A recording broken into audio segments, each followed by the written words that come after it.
Iya, selamat malam Bapak Ibu serta saudara-saudara sekalian. Selamat berjumpa kembali di dalam acara GW Jawa pada malam ini. Jadi pada malam ini kita akan belajar hal-hal yang sifatnya praktis. Jadi pada malam ini kita akan belajar bersama-sama mengenai five languages of love, ya. Jadi 5 bahasa kasih, ya, atau love languages atau five languages of love. Itu saya adaptasi. Jadi presentasi ini adalah hasil adaptasi dari sebuah karya dari seorang hmm, yang bernama Gary Chapman. Jadi buku ini sudah sangat-sangat dikenal secara luas, khususnya di kalangan para konselor Kristen, mereka-mereka yang terbiasa atau banyak bergerak di dalam pelayanan suami istri, pelayanan rumah tangga Kristen biasanya cukup akrab dengan buku ini, Five Love Languages atau Five Languages of Love. Nah, malam ini kita akan bersama-sama belajar hal tersebut. 5 bahasa kasih. Nah, saudara-saudara sekalian, saya ingin menyampaikan kepada Anda bahwa kita masing-masing memiliki konsep tentang kasih. Sadar atau tidak sadar, benar atau salah. Jadi kita masing-masing punya konsep tersendiri. Dan yang menariknya adalah konsep kasih di antara satu orang dengan orang-orang yang lain itu berbeda-beda. Nah, itu. Jadi 2 orang yang tinggal di dalam satu rumah bisa saja memiliki konsep kasih yang berbeda. Nah, itulah sebabnya kita perlu belajar bersama-sama pada malam ini mengenai apa yang disebut dengan bahasa kasih. Bahasa kasih, apa sih bahasa kasih itu? Yang disebut dengan bahasa kasih adalah setiap orang itu punya cara tersendiri di dalam mengungkapkan dan menerima kasih. Jadi setiap orang itu mengungkapkan dan menerima kasih dalam cara yang sangat-sangat berbeda-beda. Setiap orang memiliki bahasa kasih tersendiri, di mana ia merasa dikasihi jika orang lain mengungkapkan kasihnya dengan bahasa yang dia mengerti. Jadi tiap orang itu memiliki bahasa kasih. Dan dia merasa dikasihi ketika orang tersebut mengungkapkan kasihnya dalam bahasa yang dia mengerti. Kalau dia tidak mengerti bahasa kasih yang diungkapkan oleh orang lain, dia menganggap bahwa orang lain tersebut tidak mengasihinya. Ini adalah hal yang sangat penting untuk kita pahami masing-masing sebagai individu. Kadang-kadang kita berpikir bahwa kita sudah mengasihi seseorang, tapi orang yang kita kasihi tidak merasa menerima kasih tersebut. Jadi itu seperti kasih yang bertepuk sebelah tangan. Jadi penting bagi kita pada malam ini untuk mempelajari hal ini.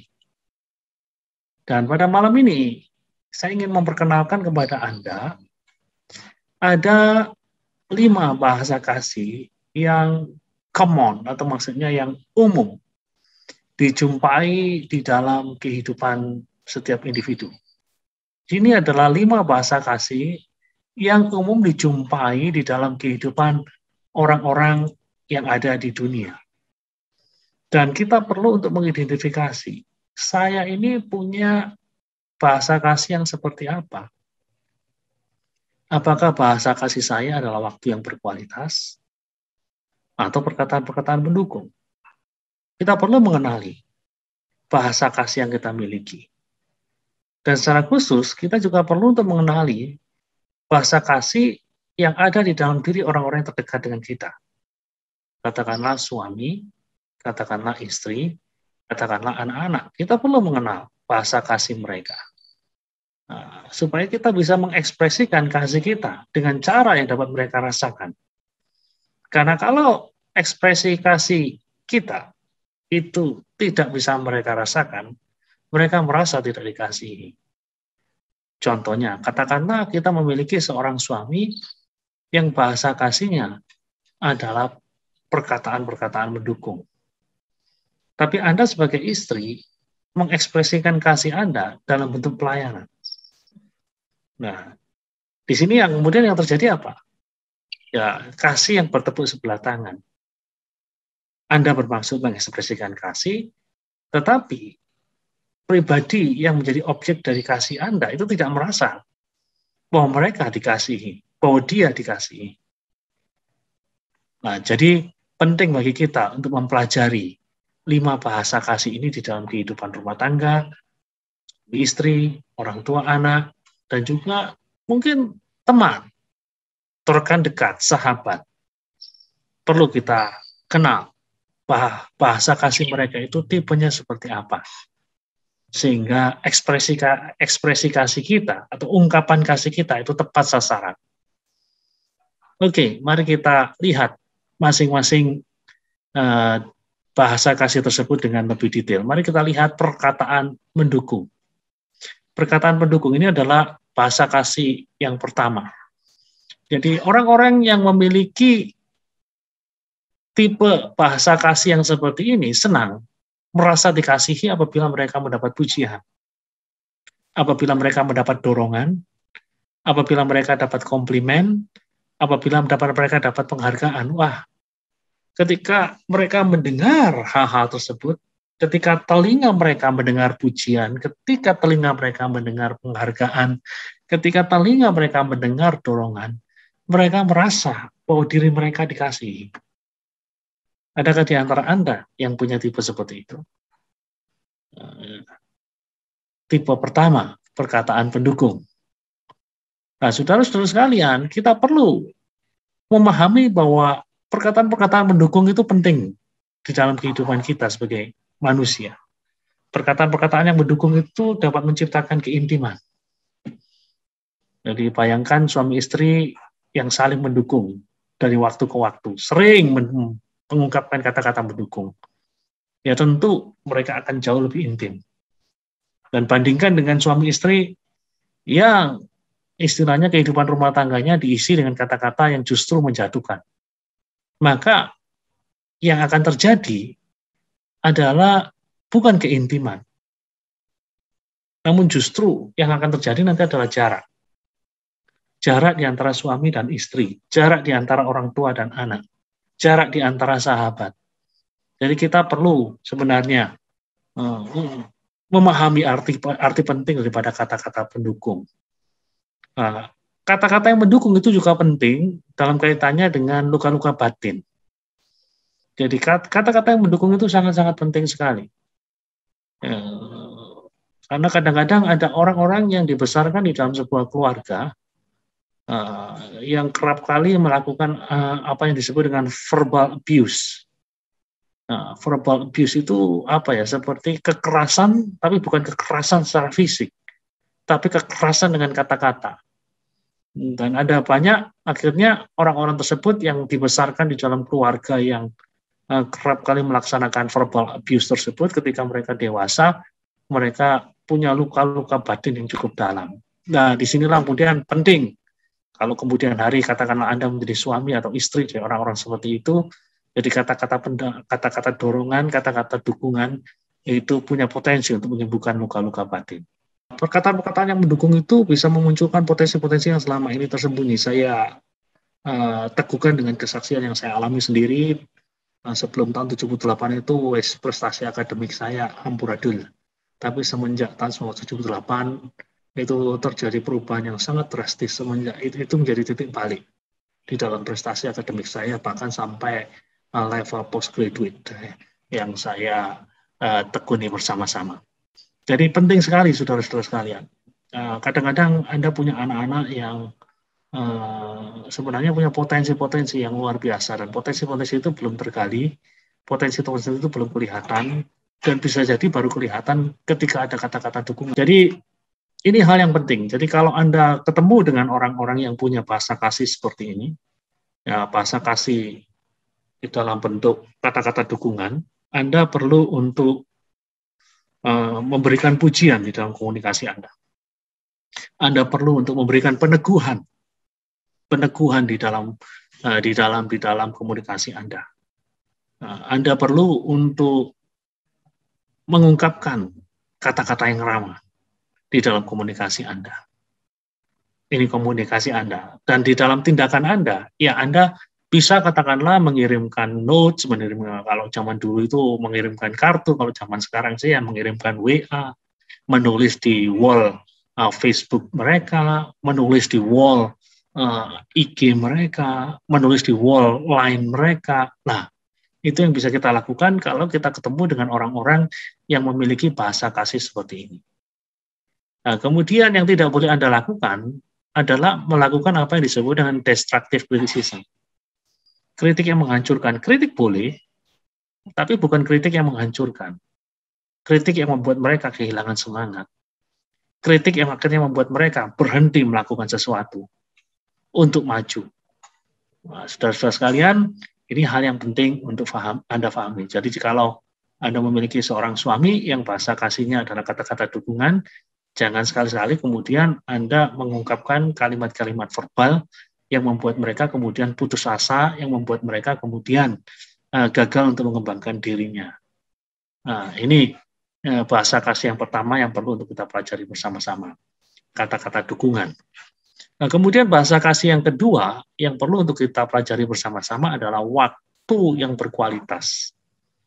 Jadi ada orang-orang yang memiliki bahasa kasih yang seperti ini. Jadi mereka senang dengan kebersamaan. Mereka senang kalau mereka istilahnya diprioritaskan oleh seseorang yang mereka kasihi. Nah, jadi ada orang-orang yang bahasa kasihnya seperti ini. Mereka nggak peduli dengan kata-kata Anda. Kata-kata pujian itu rasa-rasanya ya lewat begitu saja. Tapi kalau Anda menyediakan waktu untuk bersama-sama dengan dia, dalam bentuk apa? Percakapan, sharing, diskusi. Nah, itu adalah sesuatu yang sangat berharga bagi mereka. Jadi mereka sepertinya merasa sangat-sangat dikasihi pada waktu Anda menyediakan waktu untuk mereka. Waktu shopping bersama-sama. Katakanlah suami ditemani suami, ada seorang istri yang bahasa kasihnya seperti ini. Waktu berkualitas. Jadi waktu ditemani suami untuk shopping, olahraga, atau fitness, itu adalah sesuatu yang sangat-sangat berharga bagi mereka. Oleh karena apa? Karena bahasa kasih mereka adalah waktu yang berkualitas. Mungkin Anda termasuk orang yang seperti ini. Nah, saudara-saudara sekalian, waktu yang berkualitas itu penting ya di dalam kehidupan katakanlah suami dan istri. Ya, jadi kita tahu persis waktu-waktu yang berkualitas, khususnya bagi mereka yang memiliki bahasa kasih seperti ini, itu menciptakan kesan bahwa pasangan itu mempedulikan satu sama lain. Itu kesan yang muncul. Nah, di pasangan itu mempedulikan satu sama lain. Suami mempedulikan istri, istri mempedulikan suami. Demikian pula di dalam hubungan orang tua dan anak. Ketika seorang bapak, seorang ibu menyediakan waktu untuk mendengar anak-anaknya sharing, untuk mendengar anak-anaknya diskusi, itu adalah sesuatu yang dapat mendatangkan kesan bahwa orang tua begitu mempedulikan anaknya. Dan juga bisa terbentuk sebuah kesan bahwa pasangan itu saling menikmati hubungan mereka satu sama lain. Jadi ketika seorang istri yang memiliki bahasa kasih, waktu kebersamaan dan suaminya mengerti akan hal ini dan mengekspresikannya dalam bentuk katakanlah menemani dia pada waktu berjalan-jalan, menemani dia pada waktu berolahraga bersama-sama, menengani dia pada waktu ngobrol sama-sama. Nah, itu kesan yang muncul adalah bahwa pasangan ini, suami dan istri ini saling menikmati hubungan mereka satu sama lain. Nah, itu sesuatu yang sangat-sangat penting sekali untuk kita pahami bersama-sama. Jadi, kalau Anda memiliki pasangan atau memiliki anak, memiliki orang tua yang bahasa kasihnya adalah kebersamaan atau menyediakan waktu bersama-sama, Maka di dalam komunikasi Anda perlu untuk menyediakan waktu secara khusus. Dan ketika waktu khusus itu ada, tersedia, jangan biarkan ada distraksi atau interupsi. Distraksi itu adalah sesuatu yang menyimpangkan. Jadi menyimpangkan Anda. Contohnya Anda sedang berbicara, sedang istilahnya betul-betul asik, ngomong dengan pasangan Anda, tiba-tiba katakanlah ada pertandingan bola, dan kemudian pertandingan bola itu kemudian membuat Anda terdistraksi. Nah, atau interupsi adalah ketika Anda sedang serius berbicara dengan istri Anda, berbicara dengan suami Anda, kemudian ada panggilan-panggilan WA, ada panggilan-panggilan telepon. Bukan berarti kita tidak boleh menerima telepon itu, ya boleh-boleh saja, tapi jangan biarkan hal itu mendistraksi hubungan Anda. Kecuali Anda seorang dokter, kecuali Anda seorang yang sangat-sangat penting sekali militer atau apa, seorang gembala sidang, ya itu lain. Nah, karena keberadaan mereka itu dibutuhkan dalam waktu-waktu yang sangat urgen. Nah, kemudian ketika ada percakapan, ya usahakan percakapan yang sifatnya face to face untuk menunjukkan bahwa Anda benar-benar care, Anda benar-benar peduli, Anda benar-benar menyediakan waktu kebersamaan bagi orang yang Anda kasihi. Dan di dalam aksi Anda, jadi bukan hanya komunikasi yang sifatnya verbal, kalimat, kata-kata, namun di dalam tindakan, ya cobalah untuk melakukan aktivitas bersama-sama, berjalan bersama-sama, mengerjakan sesuatu secara bersama-sama, berekreasi bersama-sama. Hal-hal tersebut itu akan meningkatkan bonding, ikatan di antara suami dan istri, di antara orang tua dan anak, jalan bersama-sama. Nah, waktu kebersamaan ini penting sekali, saudara-saudara sekalian. Jadi bagi Anda yang punya bahasa kasih seperti ini, Anda perlu hal-hal seperti ini. Dan kalau Anda punya pasangan, Anda punya anak, Anda punya orang tua yang punya bahasa kasih seperti ini, ya Anda harus belajar untuk mengekspresikannya di dalam bahasa kasih yang bisa mereka mengerti. Nah, itu. Nah, dan kemudian apa yang tidak boleh dilakukan? Jadi jangan terlalu lama berpisah secara fisik, gitu. Jangan terlalu lama berpisah. Kalaupun Anda bekerja di luar kota, itu jangan terlalu lama-lama. Sampai katakanlah setahun sekali baru pulang, itu punya potensi untuk merusak hubungan dari pasangan Anda yang punya bahasa kasih seperti itu, gitu loh. Nah, hal yang lain lagi yang tidak boleh dilakukan adalah Anda lebih banyak menghabiskan waktu sama teman-teman ketimbang sama pasangan Anda. Nah, itu loh. Sama pasangannya nggak enjoy gitu loh, kelihatannya. Sama pasangannya ngomong 5 menit aja susah, tapi kalau sama teman-teman tuh ngomong 100 menit itu kok gampang. Nah, ini yang tidak boleh gitu loh, tidak boleh. Jadi kalau Anda punya pasangan yang punya bahasa kasih waktu kebersamaan dan Anda melakukan seperti ini, mereka benar-benar merasa tidak dikasihi. Nah, oke. Kemudian bahasa kasih yang ketiga adalah pelayanan. Bahasa kasih yang ketiga adalah pelayanan. Jadi ada orang-orang yang punya bahasa kasih yang seperti ini. Jadi mereka betul-betul merasa dikasihi ketika pasangan atau orang tua mereka itu melakukan sesuatu yang menyukakan hati mereka, gitu loh. Jadi melakukan sesuatu yang menyukakan hati mereka. Jadi tindakan kita benar-benar menyenangkan hati mereka. Jadi kadang-kadang ada suami, ada istri yang punya bahasa kasih seperti ini. Mereka mungkin tidak perlu banyak kata-kata dukungan. Yang mereka inginkan adalah aksi, tindakan. Jadi kata-kata seorang istri yang mendukung, yang meneguhkan sang suami, dan kalau sang suami itu punya bahasa kasih pelayanan, di kata-kata itu mungkin jauh kurang efektif bila dibandingkan katakanlah kalau si istri itu melayani dia. Melayani dia dalam bentuk apa? Contohnya pulang kerja, itu dipijetin punggungnya supaya rileks gitu loh. Dibikinin kopi yang paling enak kesukaannya gitu loh. Dibikinkan pisang goreng yang jadi favoritnya. Nah, tindakan-tindakan seperti itu kalau bagi seorang suami yang punya bahasa kasih pelayanan itu dia benar-benar merasa dikasihi gitu. Nah, demikian pula seorang istri yang katakanlah punya bahasa kasih pelayanan. Tindakan suami mereka jauh lebih penting ketimbang kata-kata yang terdengar di telinga mereka. Ketika suami mereka bangun pagi-pagi membantu, katakanlah membantu belanja ke pasar, membantu membersihkan rumah. Nah, di situ sang istri betul-betul merasa dikasihi karena bahasa kasih daripada sang istri adalah pelayanan. Nah, jadi ini hal yang penting untuk kita lakukan. Jadi kalau Anda ketemu dengan pasangan atau anak yang punya bahasa kasih pelayanan, maka Anda harus memastikan aksi, tindakan itu sesuatu yang penting.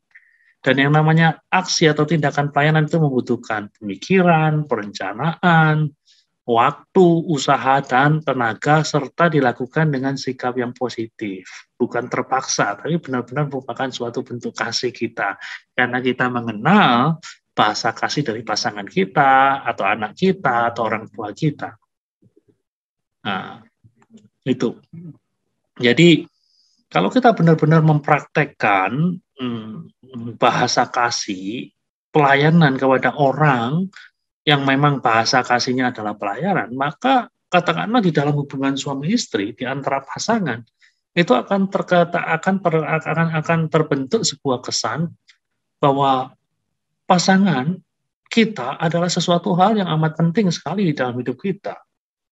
Katakan kalau dia istri, kesan yang terbentuk adalah she is a very precious istilahnya. Dia adalah pribadi yang benar-benar berharga sekali. Gitu. Demikian juga seorang suami. Ketika diperlakukan seperti itu oleh istri, maka yang terbentuk, kesan yang terbentuk adalah bahwa di dalam kehidupan pasangan ini akan terbentuk kesan bahwa pasangannya itu adalah sesuatu yang sangat penting di dalam hidup.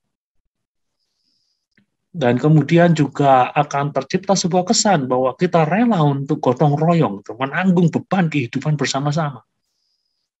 Jadi kalau suami mengenal, katakanlah istrinya punya bahasa kasih pelayanan dan dia akan membantu istrinya untuk meringankan pekerjaannya, maka kesan yang muncul adalah beban kehidupan ini bersama-sama ditanggung. Seorang istri yang membantu suaminya bekerja sampai larut malam, kesan yang muncul adalah mereka melakukannya secara bersama-sama. Dan dalam beberapa kasus, ketika hal-hal ini dilakukan, luka-luka batin itu bisa tersembuhkan. Jadi banyak dari antara kita seperti yang saya singgung di bagian awal dari presentasi hari ini, dibesarkan dalam kondisi keluarga yang tidak ideal, dalam keluarga yang disfungsional. Sehingga ada banyak luka-luka batin yang muncul. Kita ketemu, katakanlah, dengan orang tua yang cuek, orang tua yang mau menang sendiri, papa yang mau menang sendiri, mama setengah mati kerja di rumah, papa ya saya enaknya aja pulang malam, ambil duit, mama bekerja, dan banyak anak-anak yang dibesarkan di dalam keluarga yang seperti itu. Dalam keluarga yang disfungsional, figur papa yang tidak mau peduli dengan keluarga. Nah, ketika orang-orang ini kemudian menjadi dewasa dan menikah, kemudian dia bertemu dengan seorang figur yang dapat mengisi kekosongannya di masa lalu, maka luka-luka batin yang terbentuk di masa lalu itu bisa tersembuhkan, bisa dipulihkan.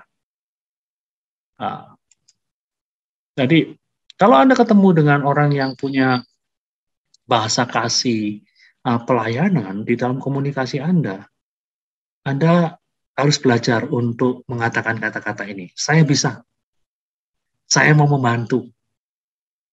Apalagi yang bisa saya bantu? Kata-kata seperti itu adalah kata-kata yang penting sekali bagi mereka yang punya bahasa kasih pelayanan. Dalam tindakan Anda, ya lakukan sesuatu. Membantu membersihkan rumah dan halaman, membantu melakukan perbaikan, meningkatkan pelayanan. Nah, hal seperti itu akan membuat orang-orang yang punya bahasa kasih pelayanan itu merasa benar-benar dikasih. Nah, sekarang yang tidak boleh Anda lakukan adalah mengabaikan permohonan bantuan dari pasangan. Katakanlah Anda suami, istri, dan istri Anda minta bantuan pada Anda dan Anda abaikan. Tapi kalau ada orang lain yang minta bantuan, itu Anda setengah mati, mati-matian berusaha membantu.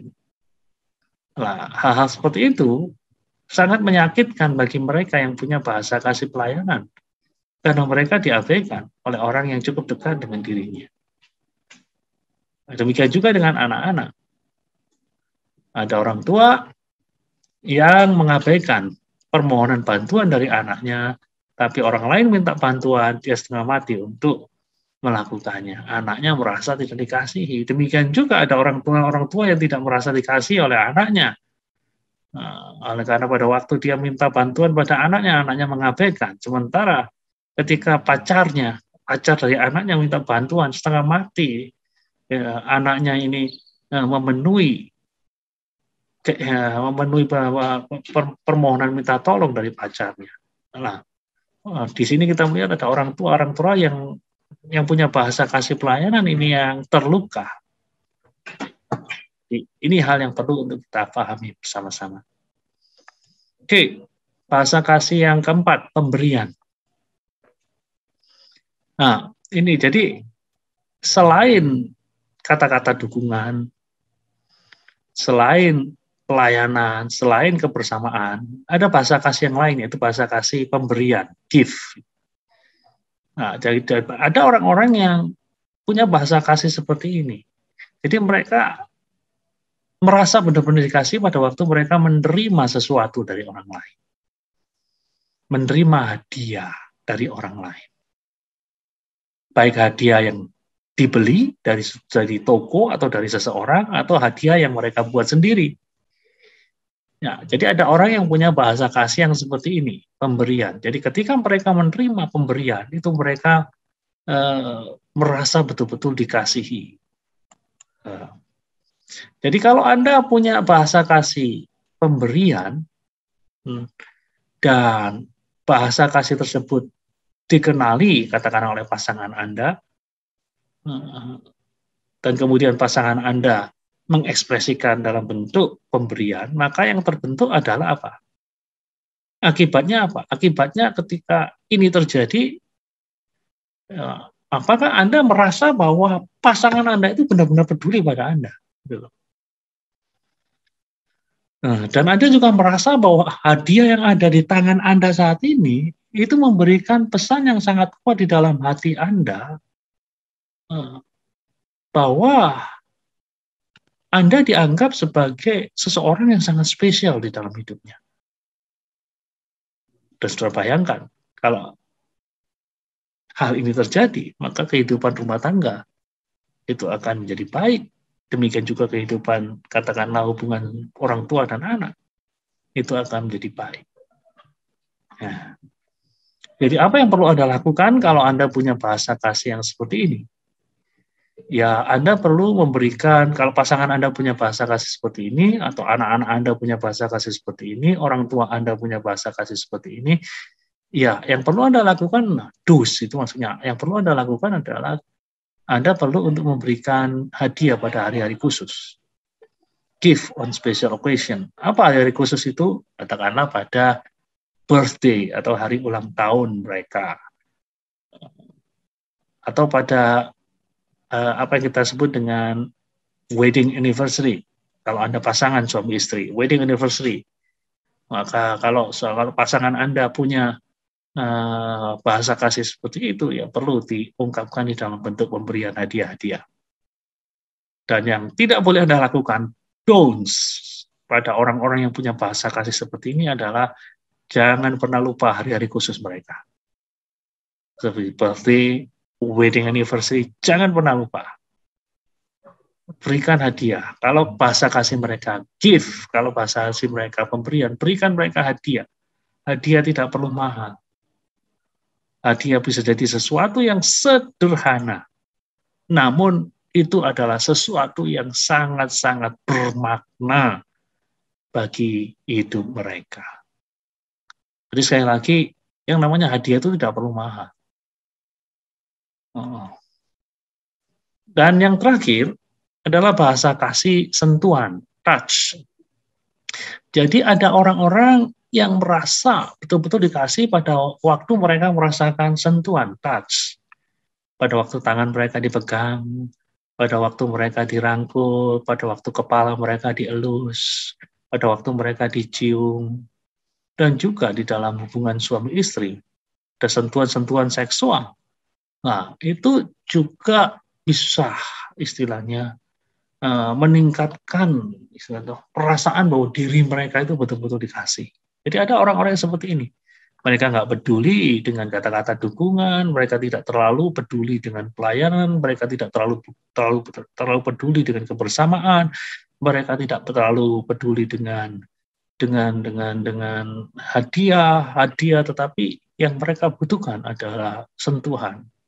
Tangan mereka dipegang, dirangkul, dan mereka merasakan bahwa mereka betul-betul dikasihi. Jadi, apa yang terjadi? Katakanlah di dalam hubungan suami istri. Katakanlah dalam hubungan suami istri. Di antara pria dan wanita ini. Dan katakanlah si wanita, itu bahasa kasihnya adalah sentuhan. Dan sang suami mengerti akan hal ini. Dan kemudian mengekspresikan kasihnya dalam bentuk sentuhan. Apa yang terjadi? Yang terjadi adalah ada perasaan aman. Perasaan aman, perasaan nyaman. Perasaan nyaman bagi istrinya yang punya bahasa kasih sentuhan. Juga bisa menciptakan kedekatan. Bahasa kasih dari anak-anak Anda itu seperti apa? Kalau bahasa kasihnya sentuhan, ya harus sering-sering dirangkul. Supaya mereka betul-betul merasa dikasihi. Karena itu bahasa kasih mereka. Gitu. Jangan jadi orang tua yang dingin. Gitu. Jangan pikir Anda punya duit banyak, kemudian dikasih hadiah, padahal bukan itu bahasa kasihnya. Mereka tidak peduli kalau mereka mendapat hadiah-hadiah yang terlalu mahal. Yang mereka butuhkan sebenarnya adalah touch dari orang tuanya, sentuhan dari orang tuanya. Jadi apa yang perlu Anda lakukan kalau Anda ketemu, katakanlah dengan pasangan, ketemu dengan anak, perlu dengan orang tua, yang seperti ini, yang punya bahasa kasih seperti ini, orang tua itu perlu disentuh, perlu dipeluk, perlu dicium, supaya mereka betul-betul merasa dikasihi. Nah, apa yang tidak boleh Anda lakukan? Physical neglect or abuse. Jangan sekali-kali melakukan tindakan kekerasan secara fisik. Jadi kalau istri Anda katakanlah atau anak Anda punya kecenderungan bahasa kasih yang sifatnya sentuhan, jangan melakukan physical neglect. Maksudnya apa? Mengabaikan sentuhan yang pertama. Dan yang lebih parah lagi, ya tadi katakanlah melakukan kekerasan secara fisik. Tidak disentuh, tidak dipeluk, tidak dicium, malah ditampar, malah dipukul. Nah, itu akan menjadi sesuatu yang kontraproduktif sekali di dalam hubungan suami istri, di dalam hubungan orang tua anak, akan menjadi sangat-sangat jelek sekali. Mereka merasa diri mereka ditolak, mereka merasa diri mereka dibenci, dan jangan sampai hal ini terjadi di dalam kehidupan rumah tangga kita, di dalam kehidupan keluarga kita. Nah, saudara-saudara sekalian, yang menarik adalah pada prinsipnya jarang suami istri, kalau kita bicara mengenai konteks kehidupan rumah tangga, itu memiliki bahasa kasih utama yang sama. Sekali lagi, kita berbicara mengenai yang utama ya di sini. Tiap orang katakanlah ya punya beberapa elemen dari 5 bahasa kasih yang telah saya lukiskan tadi. Tetapi ada bahasa-bahasa kasih yang paling dominan. Bahasa-bahasa kasih yang paling dominan di antara suami dan istri yang kerap kali terjadi adalah nggak sama. Sang suami katakanlah punya bahasa kasih yang dominan itu adalah pelayanan, namun sang istri enggak. Sang istri mungkin perlu punya bahasa sang istri mungkin punya bahasa kasih sentuhan. Nah, jadi sekali lagi jarang ada suami istri yang memiliki bahasa kasih utama yang sama. Dan temukan bahasa kasih saudara. Jadi Anda sendiri perlu untuk tahu. Socrates, seorang filsuf bijak dari Yunani, pernah mengatakan hal yang cukup penting, yang sangat penting difahami oleh manusia. Dia ungkapkan di dalam bahasa Yunani, genoidi seuton, yang artinya kenali dirimu sendiri. Ini hal yang sangat penting. Kita harus tahu bahasa kasih saya ini apa. Nah, itu. Dan yang kedua, Anda juga harus tahu bahasa kasih dari pasangan Anda itu apa. Kalau Anda itu hidup di dalam hubungan suami istri, kalau Anda hidup di dalam hubungan keluarga, orang tua dan anak, Anda perlu tahu bahasa kasih dari anak Anda itu seperti apa, bahasa kasih dari orang tua Anda seperti apa. Di Grogol ada begitu banyak orang-orang yang sudah berusia lanjut. Dan anak-anak mereka sudah dewasa. Anak-anak yang dewasa ini harus mengerti bahasa kasih dari mama, papa yang usia lanjut ini seperti apa. Jadi jangan sampai kemudian mereka merasa tidak dikasihi. Karena kadang-kadang perilaku orang tua itu kan yang sering kali kita lihat kan mereka sepertinya balik ya seperti ke masa kanak-kanak itu. Disinilah kemudian diperlukan pengertian daripada kita. Sehingga orang-orang tua kita itu betul-betul merasa dikasihi. Merasa dikasihi. Ya, anak-anak saya kalau ditanya apakah mereka mengasihi orang tua, iya betul mereka mengasihi orang tua. Hanya pertanyaannya adalah orang tuanya nggak merasakan kasihnya gitu, karena bahasa kasihnya nggak pas gitu. Nggak, kalau yang namanya anak yang baik itu pasti mengasihi orang tuanya. Namun pertanyaannya adalah pada waktu mereka mengekspresikannya, apakah itu yang menjadi bahasa kasih kepada orang tuanya? Kalau enggak, orang tuanya tidak merasakan bahwa diri mereka dikasihi oleh anaknya. Nah, demikian pula suami istri juga begitu, harus difahami. Bahasa kasih Anda apa, bahasa kasih pasangan Anda apa. Jadi sesudah Kiwi Jawab selesai pada malam ini, saya harap Anda mulai belajar untuk mengenali bahasa kasihmu apa, bahasa kasih pasanganmu apa, bahasa kasih anakmu apa, bahasa kasih orang tuamu apa. Dan kemudian praktekkan. Praktekkan bagaimana mengekspresikan bahasa kasih yang sesuai dengan pasangan, sesuai dengan anak, sesuai dengan orang tua Anda. Oke? Tuhan Yesus memberkati Bapak, Ibu, serta saudara-saudara sekalian.